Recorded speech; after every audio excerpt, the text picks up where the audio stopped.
Hello friends, welcome to my channel truth of share market. So discuss कर लेते हैं Nifty bank Nifty for 24 जनवरी 2024। आज का मार्केट देखें तो काफ़ी अच्छा गैप अप हुआ था एंड उसके बाद सेल ऑफ आया एंड सेल ऑफ आता ही गया, यानी ऐसा नहीं है किसी लेवल पे रुका, हर सपोर्ट को तोड़ता हुआ मार्केट नीचे चला गया। और ये नहीं कि केवल एक में हुआ, यानी निफ्टी में हुआ, बैंक निफ्टी में हुआ एंड मिड कैप निफ्टी में हुआ, सेंसेक्स, हर जगह आपको सेल ऑफ देखने को मिला। ठीक है। सो अब कल क्या हो सकता है, क्या पॉसिबिलिटीज़ हैं, जो डेटा बिल्ड होकर आया है उसमें क्या दिख रहा है। So that is important. अगर हम ऑप्शन बायर हैं तो हम कहाँ पर पोजीशंस बनाएं, और ऑप्शन सेलर्स हैं तो कहाँ पर हमारे लिए कम रिस्क होगा। ठीक है, तो इस चीज़ को समझते हैं। First of all this video is only for education purpose. यहाँ मेरा Telegram link and WhatsApp number given है, सो प्लीज़ ज्वाइन कर लें। स्टार्ट करते हैं with big player data. Big player data की बात करें तो एफ ने आज भी 3000 करोड़ की सेलिंग की है एंड डी ने केवल 214 करोड़ की बाइंग की है। और ये 4 दिन से बड़ी सेलिंग कर रहे हैं। बड़ी सेलिंग मतलब 3000, 6000, 7000, 10,000 इस टाइप से है ना। तो बड़ी सेलिंग कर रहे हैं और डी कोशिश तो कर रहे हैं, बट आज तो कोशिश भी नहीं की इन्होंने। इंडेक्स ऑप्शंस की बात करूं, देखो इंडेक्स फ्यूचर की बात करें तो इंडेक्स फ्यूचर में छोटी सी बाइंग है और स्टॉक फ्यूचर में छोटी सी बाइंग है। यानी अगर हो सका तो हमें एक छोटा सा गैप अप दिखे, बट सेल ऑफ कंटिन्यू रह सकता है।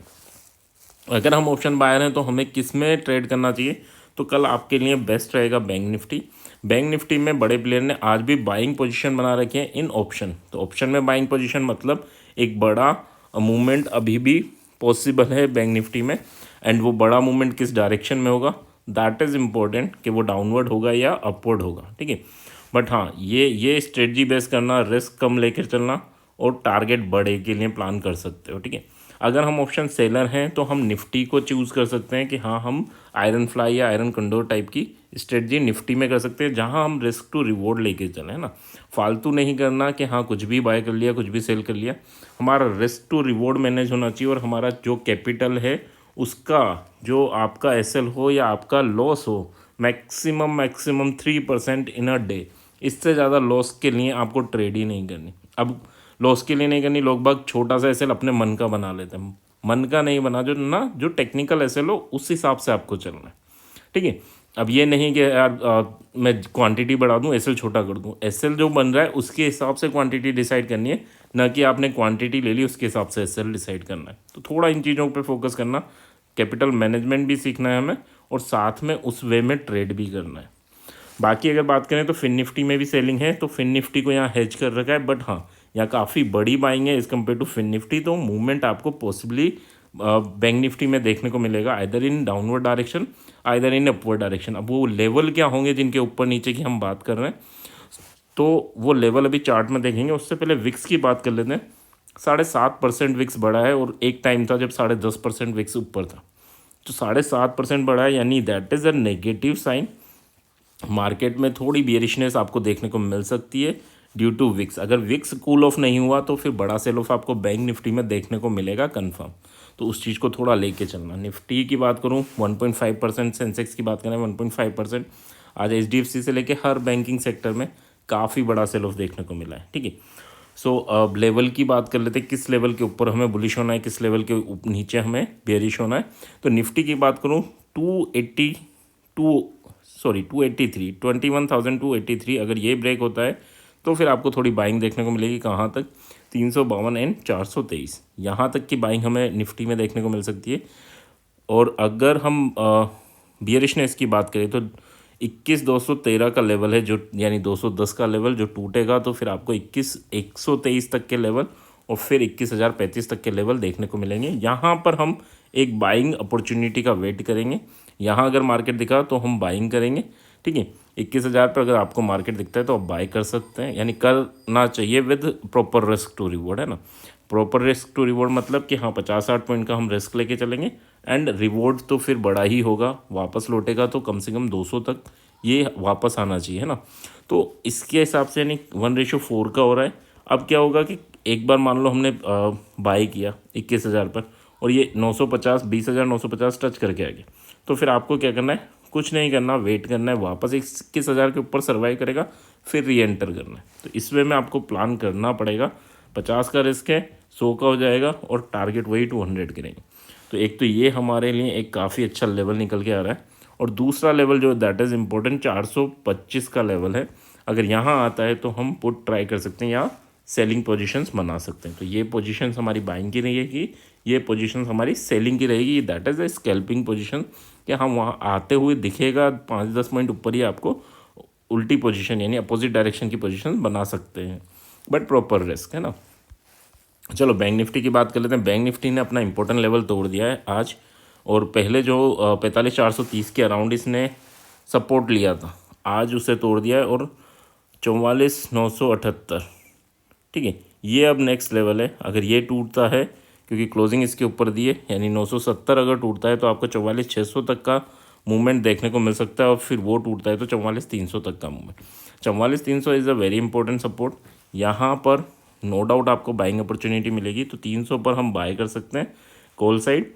और यहाँ पर अगर मैं बात करूँ तो यहाँ पर 100 पॉइंट का हमारा रिस्क रहेगा। और रिवॉर्ड की बात करें तो रिवॉर्ड आपका कहाँ तक रहेगा, जो ये हाई लो लगाया था, ठीक है, यानी 950 के अराउंड तक। तो काफ़ी अच्छी अपॉर्चुनिटी यहाँ मिलने वाली है अगर मार्केट यहाँ गया तो। दूसरी बाइंग पोजीशंस कहाँ बनेगी, 430 के ऊपर अगर सर्वाइव करता है तो नो डाउट यहाँ पर कंसोलिडेशन अगर करता है तो आपको एक बाइंग पोजीशंस यहाँ पे भी बनेगी, ठीक है। तो ये कुछ लेवल्स हैं। सेलिंग पोजीशंस के बात करें तो सेलिंग कहाँ करना है हमें, अब अगर 850 के अराउंड दिखता है हमें, ठीक है, तो वहाँ पर सेल ऑफ की पोजीशन बनेगी, यानी कि यहाँ पुट की पोजीशंस हमारी बन सकती है with 100 point SL and 300-400 point के टारगेट रहेंगे। बड़े टारगेट है, छोटे एसएल रहेंगे, ठीक है। यानी 100 पॉइंट आपको बड़ा लग रहा होगा, लेकिन जिस हिसाब से विक्स बड़ा है उस हिसाब से 100 पॉइंट कुछ नहीं है, और 400 पॉइंट भी ज़्यादा कुछ नहीं रहेंगे। और कल अगर विक्स बढ़ता है तो ये 400-800 के मूवमेंट डे बाई करने लग जाएगा बैंक निफ्टी। चलो, ये तो है इंपॉर्टेंट लेवल्स। अब हम बात कर लेते हैं ऑप्शन चेन, जहाँ हमें क्लियर होगा कि कल किस चीज़ की ज़्यादा पॉसिबिलिटीज़ है। तो यहाँ पर हमें क्लियरली दिख रहा है कि 21,238 पे मार्केट ने क्लोजिंग दी है। इंपॉर्टेंट सपोर्ट अब जो निकल के आ रहा है दैट इज़ 21,000। ये काफ़ी स्ट्रॉन्ग सपोर्ट है, और यही हम चार्ट में बात कर रहे थे कि बाइंग पोजीशन 21,000 पे हम बना सकते हैं। इसके अलावा हमारे पास इंपॉर्टेंट रेजिस्टेंस की बात करूं तो रेजिस्टेंस आपका निकल के आ रहा है 21,500, ठीक है। यहाँ पर 83,000 की है ना, 83 लाख की ऑप्शन राइटर्स बैठे हुए हैं। तो ये 21,500 हमारा इंपॉर्टेंट रेजिस्टेंस है, ठीक है। ये रेजिस्टेंस है, ये सपोर्ट है। तो यहाँ पर हम पुट बाय कर सकते हैं, यहाँ कॉल बाय कर सकते हैं। ये तो 2 लेवल हुए। इसके अलावा कहाँ कर सकते हैं वो देखना इंपॉर्टेंट होगा, क्योंकि इसके नीचे अगर जाता है तो 21,100 सपोर्ट है, और 200 भी सपोर्ट है। तो 200 बेसिकली टूटना नहीं चाहिए, क्योंकि 55 लाख का यहाँ पर राइटर्स बैठा है।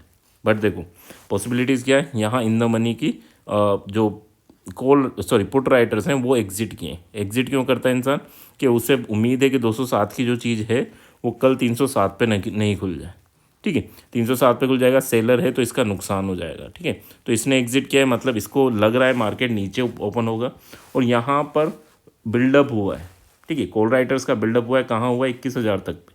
तो इनको क्या उम्मीद है कि जो 244 की चीज़ है अगर नीचे खुला तो ये 144 की मिलेगी, तो इनको फ़ायदा हो जाएगा, क्योंकि ये सेलिंग कर रहे हैं। तो इसलिए इन्होंने यहाँ पोजीशन बिल्ड की है, ठीक है। तो यानी इनको भी उम्मीद है कि गैप डाउन होगा, और इनको भी उम्मीद है कि गैप डाउन होगा। तो हम ये लेके चलें कि मार्केट गैप डाउन होगा। नहीं हो गैप डाउन, साइड वे हो, तो पहले कैंडल में ही जो आज की क्लोजिंग है उसके नीचे जाके मार्केट ट्रेड करता हुआ हमें दिख सकता है, ठीक है। कॉल पुट की पोजीशंस हमने डिस्कस कर ली, कहाँ हमें अपॉर्चुनिटीज़ मिलेंगी। प्रीमियम कब बढ़ेंगे, तो प्रीमियम अगर बात करूँ तो आज की कैंडल का लो जब तोड़ेगा मार्केट और उसके नीचे फ्री सेलिंग प्रेशर बनेगा, तब आपकी प्रीमियम बढ़ेंगी। अगर आज का कैंडल का लो नहीं तोड़ता तो आपकी प्रीमियम उस वे में नहीं बढ़ेंगी जिस वे में आप सोच के चल रहे हो, ठीक है। तो थोड़ा इन चीज़ों का ध्यान रखना कि कुछ इंपॉर्टेंट लेवल टूटते हैं तभी एग्रेसिवली ऑप्शंस में भी बाइंग और सेलिंग आती है, और जब एग्रेसिवली बाइंग एंड सेलिंग आएगी तो प्रीमियम बढ़ती, हमेशा नहीं बढ़ेगी। कई बार ये होगा कि मार्केट 100 पॉइंट का मूवमेंट कर जाए, प्रीमियम 20 पॉइंट ही बढ़े, और फिर ये भी होगा कि मार्केट 30-40 पॉइंट का मूवमेंट करे और प्रीमियम भी 30-40 पॉइंट बढ़ जाए। समझ रहे हो, यानी एक तो 5 पॉइंट पे एक प्रीमियम बढ़ रही है आपकी, और कभी कभी ये भी होगा कि 1 पॉइंट पे एक प्रीमियम बढ़ जाए। वो कब होते हैं, जब इंपॉर्टेंट लेवल ब्रेक होते हैं। तो ये चीज़ याद रखना, प्रीमियम कब बढ़ती है। कई बार हम मूवमेंट होता है हमारे डायरेक्शन में बट प्रीमियम नहीं बढ़ती इतनी, तो हम हताश होकर निकल जाते हैं, और फिर देखते हैं कि यार अब मूवमेंट थोड़ा सा ही हुआ लेकिन वो प्रीमियम एकदम भाग गई। तो इन चीज़ों को समझो, जब इंपॉर्टेंट लेवल टूटते हैं तब प्रीमियम भागती है ना। चलो नेक्स्ट बात कर लेते हैं हम बैंक निफ्टी की, कि बैंक निफ्टी के लिए क्या है। 44,000 की 45,000 के राउंड बैंक निफ्टी ने क्लोजिंग दी है। इंपॉर्टेंट रेजिस्टेंस की बात करूँ 45,500 है इस टाइम, और इम्पोर्टेंट सपोर्ट आपका 44,500 है। अब यहाँ इसके बीच में ट्रेड कर रहा है। मार्केट में कॉल की पोजीशंस कहाँ बन सकती है, पुट की कहाँ बन सकती है, तो एक तो 800 का लेवल है जहाँ हमारी कॉल की बनेगी, एक 44,500 का लेवल है जहाँ हमारी कॉल की पोजीशंस बनेगी। दोनों जगह 100 पॉइंट का रिस्क रहेगा और 250 पॉइंट के टारगेट रहेंगे। नीचे की बात कर लें तो 45,500 की पोजीशंस यहाँ पर पुट अटेम्प्ट ट्राई कर सकते हैं हम, और दूसरा इसके बाद 45,280 280, ठीक है। क्योंकि देखो 300 पर भी ऑलमोस्ट 10 लाख और 200 पे भी ऑलमोस्ट 10 लाख, तो 250 270 जाए तो हम पुट अटेम्प्ट कर सकते हैं, क्योंकि ये दोनों जो कॉल सेलर्स हैं वो यहाँ पर सेलिंग अपॉर्चुनिटी बनाएंगे और ये मार्केट को नीचे लाने की कोशिश करेंगे ताकि इनकी प्रीमियम डिके कर दे। So that's the plan. हमारा भी यही प्लान रहेगा कि हाँ 280-70 के अराउंड हम पुट ट्राई करेंगे, 100 पॉइंट का रिस्क, और 300 यहाँ से आपको मिलेगा 300 पॉइंट का टारगेट, ठीक है। बट 250 पे आप बुक कर लेना, ज़्यादा लालच भी नहीं करना चाहिए ना, मार्केट जो दे उसे खुशी खुशी लें, है ना। बट रिस्क टू रिवॉर्ड यहाँ पे भी हमारा अच्छा बन रहा है, तो ये हम प्लानिंग कर सकते हैं for bank Nifty. I hope यहाँ तक चीज़ें क्लियर होंगी। चीज़ें क्लियर रखना, अगर हम ऑप्शन बायर्स हैं तो हम ट्राई करें कल कि बैंक निफ्टी में ट्रेड करें, और ऑप्शन सेलर्स हैं तो फिर हम बाकी चीज़ों में ट्रेड कर सकते हैं, बट विद प्रॉपर स्ट्रेटजी कि हमारा रिस्क और रिवॉर्ड फिक्स हो जाए, हमारा ज़्यादा रिस्क नहीं रहे तभी, है ना। ये नहीं कि बड़ी क्वांटिटी सेल कर दी हेज करके और काफ़ी दूर की प्रीमियम बाय कर ली, वो चीज़ें नहीं करनी है ना। तो थोड़ा इन चीज़ों का ध्यान रखना।